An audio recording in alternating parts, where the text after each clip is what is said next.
Hello to everyone.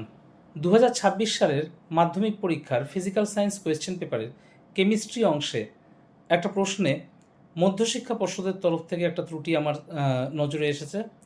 তো আমরা একবার দেখে নিই যে প্রশ্নপত্রের কোন অংশে এই ভুলটা হয়েছে। তো যদি আমরা এই কোয়েশ্চেনটা দেখি, এই কোয়েশ্চেনটা মাধ্যমিক 2026-এর ফিজিক্যাল সায়েন্স পেপারের কেমিস্ট্রি পার্টের কোয়েশ্চেন।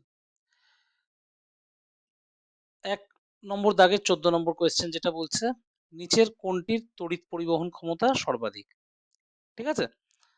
তো এখানে ৪ টে অপশন দেওয়া রয়েছে। চিনির জলীয় দ্রবণ, বিশুদ্ধ জল, তরল হাইড্রোজেন ক্লোরাইড আর হচ্ছে অ্যাসিডের জলীয় দ্রবণ। এটা আনসার হবে অ্যাসিডের জলীয় দ্রবণের। ঠিক আছে? কারণ তরল হাইড্রোজেন ক্লোরাইড এটা যদিও মনে হচ্ছে যে আয়নীয়, কিন্তু অ্যাকচুয়ালি তরল হাইড্রোজেন ক্লোরাইড কিন্তু একটা সমযোজী যৌগ। অর্থাৎ কোভ্যালেন্ট কম্পাউন্ড, তাই না? তো এটা কিন্তু কোনো তড়িৎ পরিবহন করে না।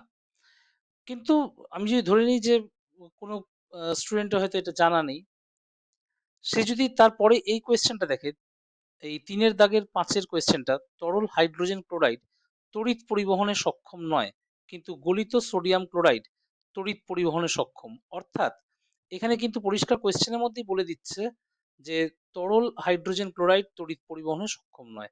ফলে এই উপরের কোয়েশ্চেনটার অ্যাকচুয়ালি একটা আনসার কিন্তু আমি এখানেই পেয়ে গেলাম। ঠিক আছে? তো একটা কোয়েশ্চেনের যেটা কোয়েশ্চেন ছিল, তার আনসার কিন্তু আরেকটা কোয়েশ্চেনে দেওয়া রয়েছে। তো এটা আ এক ধরনের কিন্তু গাফিলতি।